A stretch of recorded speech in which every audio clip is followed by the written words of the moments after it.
I'm Chris. I'm Mike. And we're playing the Twin Pirates.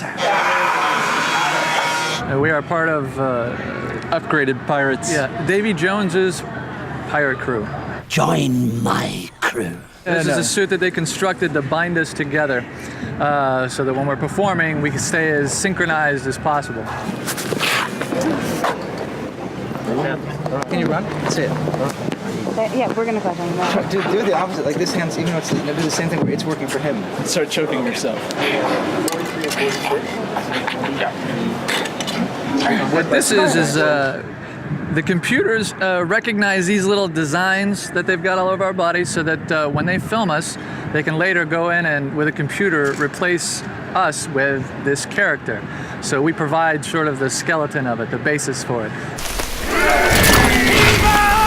It's teamwork. It's all about God, teamwork. that's the stuff right there. I don't remember that. What are you doing, Tony? We got sails, documents, keys.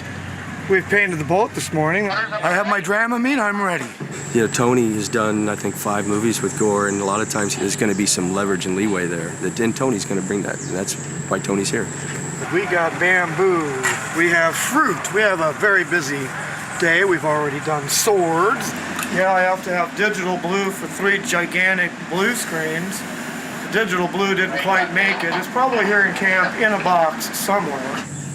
It's unbelievable. We live and die by painters. It's candy apple purple Aberdeen, not to be confused with sunset salmon fondue. You apply that with your Binks number 1 with the dual quad gyrocosmic relativator attachment with tangerine turquoise 2-tone rear taberlights. If I give this to the star tonight, he can open the chest tomorrow. The movie will be over, you'll all be out of a job. The guy's a genius. He really is. Excuse me, oh, come on. I'm busy, don't go, huh? Hey, what's your name? They call me the Coconut Man. I am Peter Nicholas, and I keep the pirate crew safe. Well, if a coconut fall on someone's head, it could get you mad, it could actually kill you. So protect me from the coconut? The coconuts fall and they can kill you. You can be killed by coconuts. Puzzle pieces together. Well, I love drinking it. It's very nice, man. It's better than drinking water. That was good. It's 2 months now I've been picking coconut food. That's why I've been hired to do that job for pirates. I climb about 30 trees, 40 trees a day. Would you believe that? And action! Don't worry, I'm not even hungry. No, don't eat me. Look, you're nothing but feather and bones and you probably taste like pigeon. Nice. Very nice. Wow. Oh my God, that is good. This is the real thing. Okay, so we'll line the same thing here. Ceremonial coconut. Malfunction of the boils. That's a really good one. Well, I climb all the trees that is close to wherever they have to work. That it don't disturb anybody passing or anything they have to do. That any coconut dropped on anybody. Okay. I wish you good luck. Come here. Sit. Good. Stay. Yep. You ready? Okay, pictures up, stand by. Stay. Chopper, stay. Stay. Good. Back up a little. Stay. Roll camera. Rolling camera. Ready, and action. Boom. Come on.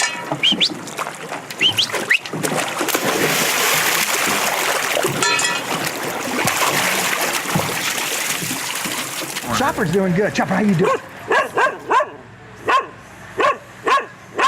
I think he's doing well.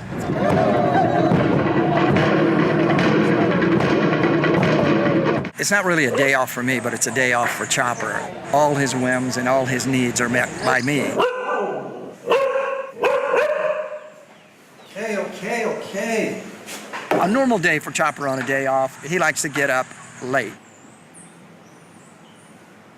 It's 11:30 in the morning. Never wants to get out of bed this guy. Chopper. I give him a bath. I take him for a walk. Been trying to get in the bathroom's one thing. Chopper, come on, be a pal. I gotta go. You know, I go in there, I want to watch a little TV, I want to get caught up on the news. He's on the Disney Channel, can't get the remote from him. Basically, he runs the place. Okay, buddy. Okay. He is the prima donna of dogs, I think.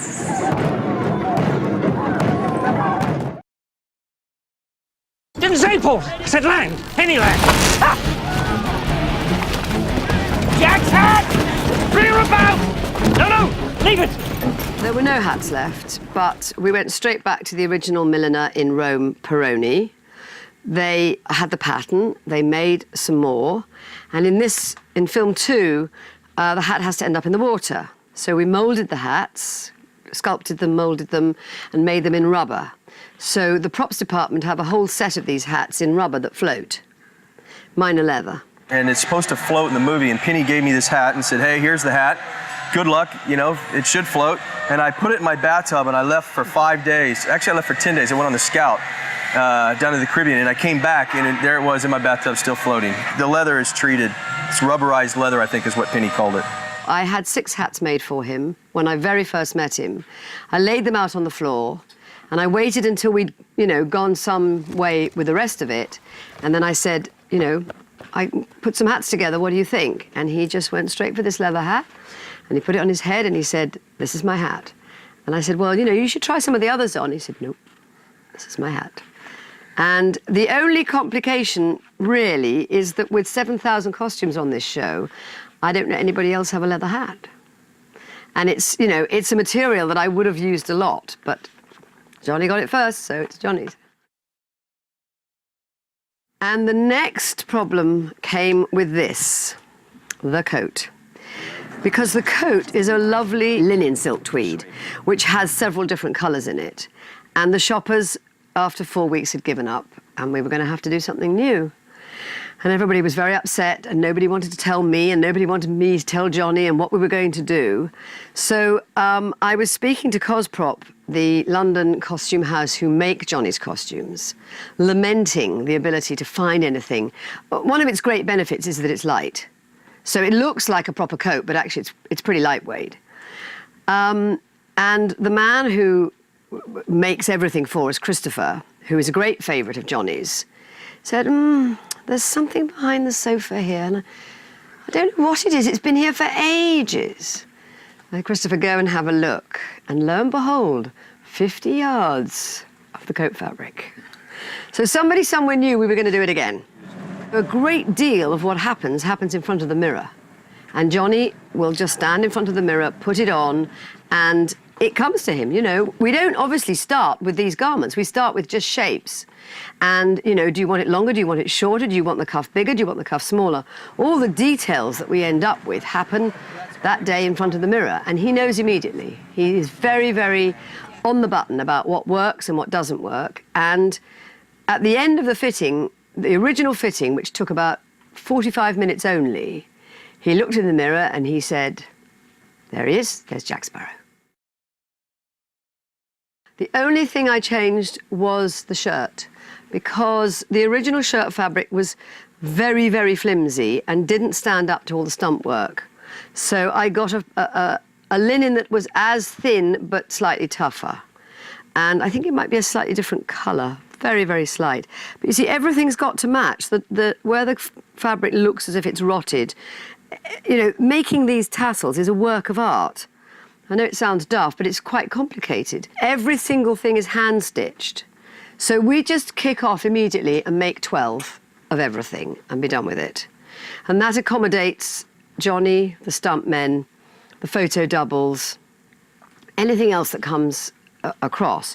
Johnny's quite difficult because he likes to wear just the one outfit. It's the first number one, and if he's going to get wet and you try to put him in number twos, no, he wants to wear number ones. No, Johnny, you please wear number twos. I think we've got 12 pairs of boots now. He only ever wants to wear his favourite pair, and if he's going to get wet, we have to persuade him and persuade him. They've been making holes in his boots so when he walks out of the water can drain so he can walk.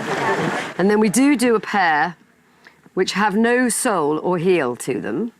They're just a spat that he can put over a neoprene underwater suit and look as if he's wearing boots, because what happens if he wears the boots underwater is that the sole and the heel weigh him down. Did you get out and everything? And also, of course, the boot fills up with water.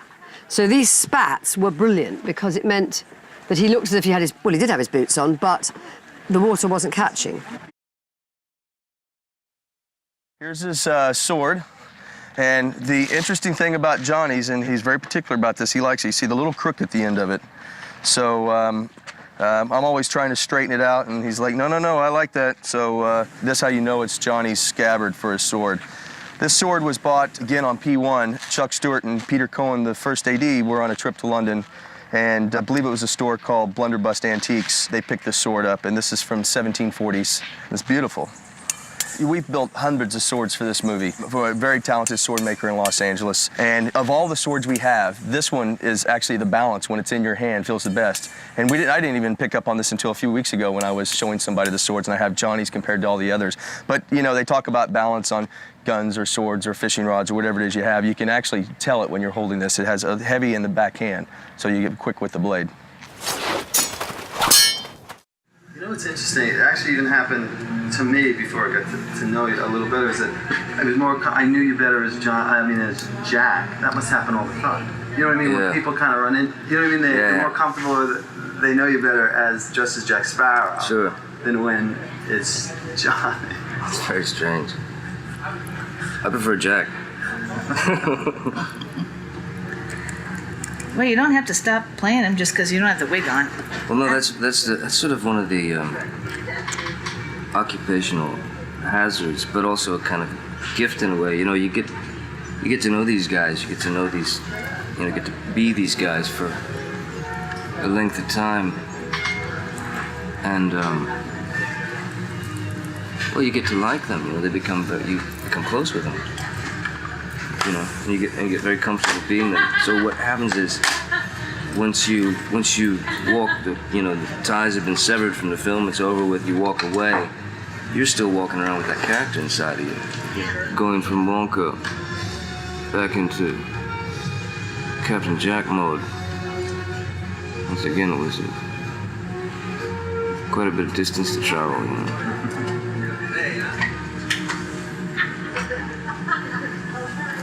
But you do, for that period of time, Only go for 1 second.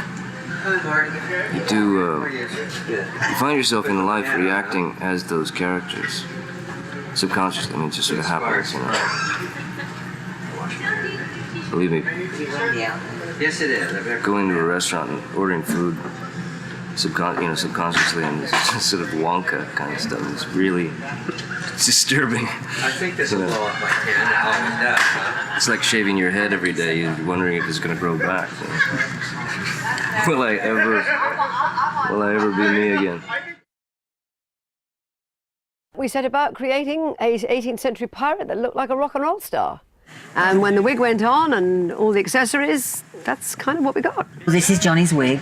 It's generally his look. Hasn't changed for Captain Jack. And it's kind of frayed in places and aged looking so that it's not too clean. Remember, he's a pirate. And then this is, very nice, this beaded piece here. And this blue is a favourite of his. Always have to make sure that's showing in the shot. It's kind of specially made for Johnny, especially made in such a way that we can just put it on with the quickest time possible. It just fits on like a hat for him. And basically, most of the time, he's just held on with the scarf, except that it fits him like a glove, so it stays on his head. Oh, we gotta have black. We gotta have black. More black there, more black here. This is an Ayurvedic stick that I had sent over from India, and it actually is supposed to help whiten the eyes while protecting them. Well, I mean, with any character, you gotta throw your own sort of ingredients, into the stew pot. Like the black idea came from sort of nomads, and well, Keith was being a nomad as well, but. Berbers and stuff used to wear this stuff as protection in the desert. So I figured a guy being on the sea, it was almost like the football players of sort of modern day, wearing the black there. as protection from sun reflection. The Berbers wear this stuff to, sort of protect their eyes.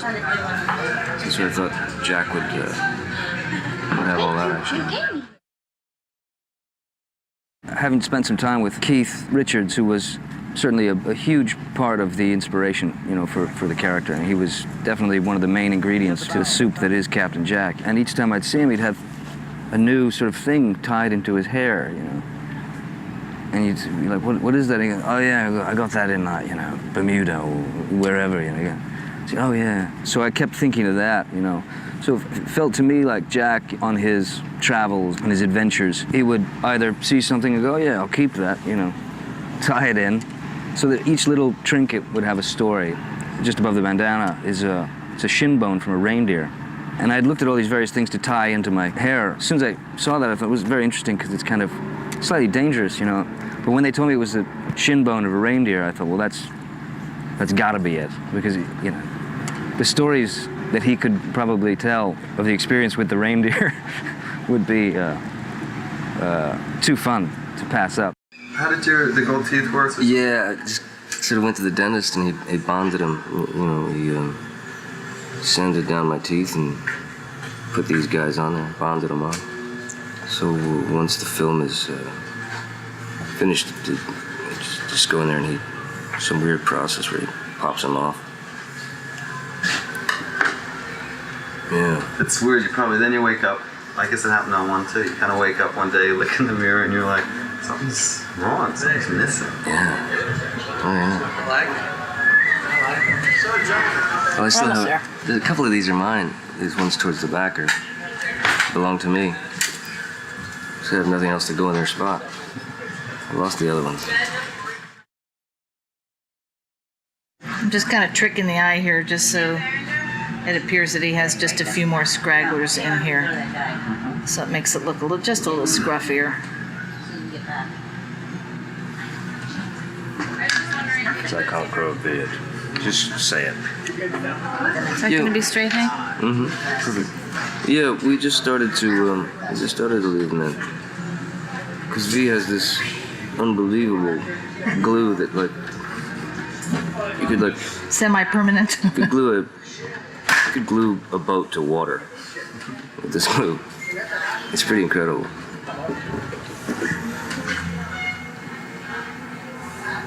you find it? I put it in your thing. These things have had many incarnations, haven't they? The dingles. Remember they started out with wires and paper clips and stuff? Oh yeah, and I remember we were doing that scene when you were in the cell. Yeah. And we had the wires in them and you lay down, they went like this or something really crazy. We said, oh, okay, well, no more wires. Yeah. That was pretty funny. No, what happened? You always keep it. It's loose. Why, do you feel something attached back there? No. Okay. Sometimes you feel like a little ow, tweaky poo. Oh, that's good. Rockin'. Rockin', baby. Get this one long bugger. Baby's back here. No, These don't need to be back here either. No. Don't duck. Oops. Adam's apple. That's how you can tell I'm a man, isn't it? Adam's Yeah. Hey? All that eye makeup, Let me see your hand.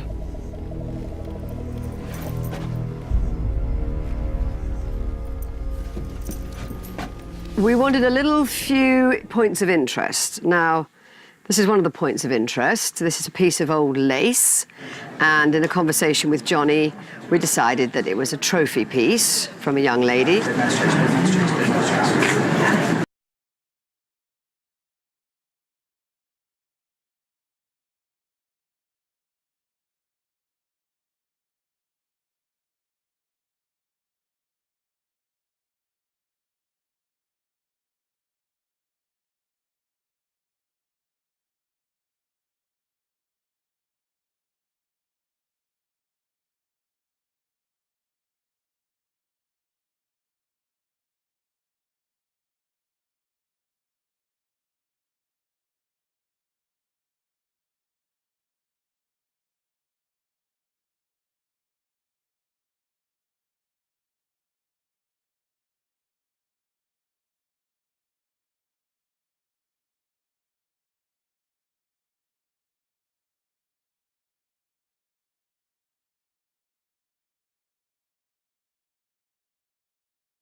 Johnny had early on. Another one was this ring right here, which is getting pretty beat up. But he had this idea that he wanted to have a ring. He shagged a Spanish widow and stole her ring on the way out the door. So that was the premise behind this ring right here. This is the dragon ring. I don't know exactly where this ring came from, probably on some of his ventures to the Far East. But the interesting thing is when if you see him at Tia Dalma's shack, he's wearing this ring on his wedding finger, and he sees a bunch of jewelry laying out on the table, and he takes this off and he steals this ring. He does a little trading, and right at the last minute he goes and says, I can't lose this one too. So he keeps all the rings. So he carries 4 rings, most of P2 and all of P3. The first movie, the classical rum bottle that everybody sees are the onion bottles, is what they call them. They're short and round, and they're what we used in Pirates 1. This time around, Gore thought that he wanted to see something besides the onion bottle, and he thought that when it's in your hand or you're drinking it, that it was just something looked a little bit more aesthetically pleasing. It's what you expected to see instead of this round onion at your face with a short neck. You know, they're hard to hold, they're hard to grab, and they're kind of stubby. Why is the rum always gone? So what we did was we had, we've got shelves of them over there, but we had bottles hand blown of various styles. So you'll see 5 bottles mainly kind of rotate throughout the movie. Hey-o, ho, ho, and a bottle of rum. And then, you know, there's bar scenes and they have to be breakaways. So now you have to mold these, you have to make breakaways. And then you need rubber bottles. So we have rubber bottles and breakaways of a lot of these. Come on, who's fast? I just wanted the pleasure of doing that myself. Look. An undead monkey. Top that. This is the Jack Sparrow pistol. This is made by a gun maker out of London. His name is Perry. You can see it says it right here on the gun. This is another piece that was purchased from Chuck Stewart. He bought a pair of them from a Connecticut antique dealer. This is around 1760s. I think that this is a beautiful piece. When you're shopping for antiques like this, the hard thing is trying to find a double match to it. And so when you go to purchase these and you can actually find a pair, that's a really big deal. And a lot of the stuff from Pirates 1 doesn't even exist anymore, so we're really lucky that the original gun and the original sword, both guns actually, are still in existence. We have to have various versions. This is the rubber version. This is a little bit of the paint's worn off, so it's not as close as we like it usually. But this is something if Johnny's fighting and he's on top of a wheel and we don't want him falling or hurting himself or something's uncomfortable. And again, most cases he prefers to use this one, but on the stunt guys we would, you know, put this on most of the time. It's really cold. It's a great gun, and again, when you hold this in your hand, you can feel the balance of it. There's a nice small grip in the back, feels good to the hand. Something interesting about all these is, you know, you look at a lot of these movies that, period movies that have guns and swords, and they're really fancy. They have a lot of fancy stuff and a lot of shiny chrome.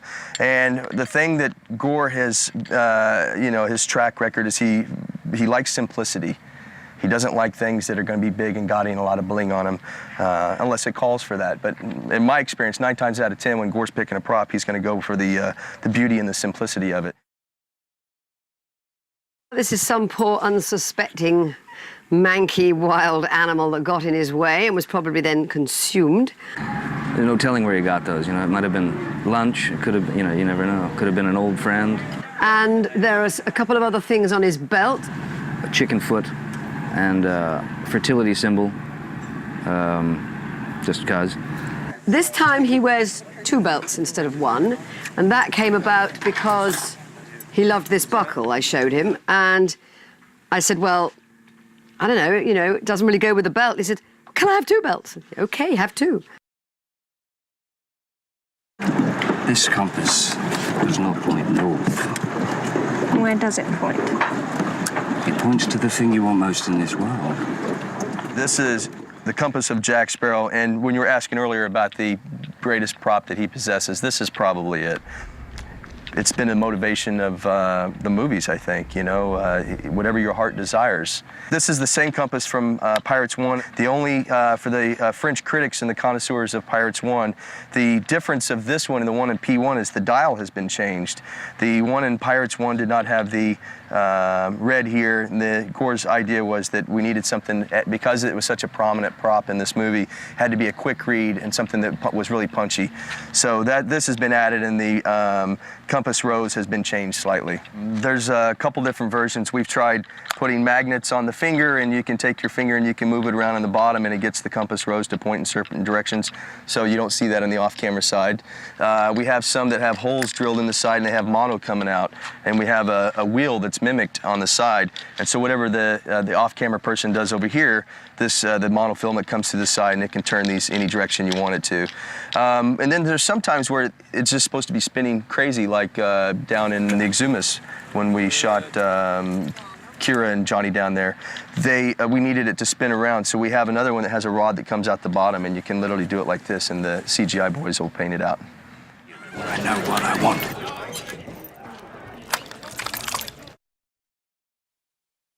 From Pirates 1, there were no costumes left. We didn't have any Jack Sparrows. So 2 problems arose immediately. There's a 2-year gap. How do you re-find everything identical? The first thing was going to be the sash. That was going to be the biggest, most complicated problem. This sash material, believe it or not, and this is nothing how it looks originally, is woven by some peasants in a village in the mountains in Turkey. And they'd woven me 50 yards in the first place, and then another 50 yards 4 years ago, but I didn't know where they were or who they were, and I couldn't find the agent. Eventually somebody was sent to Turkey and somebody was tracked down, and we found it. So another 100 yards were specially woven, and you would say to yourself, well, why don't you silk screen it? This is ridiculous, what a load of effort. But we do buy a lot of textiles in Turkey anyway, and there's something about the way this hangs and the way it beats up. I mean, when it's brand new, it's very red and very white, and it shreds and ages so beautifully, and we just thought, kind of, to keep the spirit of Jack Sparrow going, we better get the very same thing. It wouldn't be right if Jack didn't have keys to the Black Pearl to get into the rum cellar. So that's what these keys are. Early in the movie, he takes a trip down to the rum cellar, and that's where he meets Bootstrap Bill. It starts off with size and what looks right in the hand, and how many you're going to have, so you can rummage through a few of them and then easily enough find the right one to put into the door. And he doesn't, it has to be actor friendly also. You don't want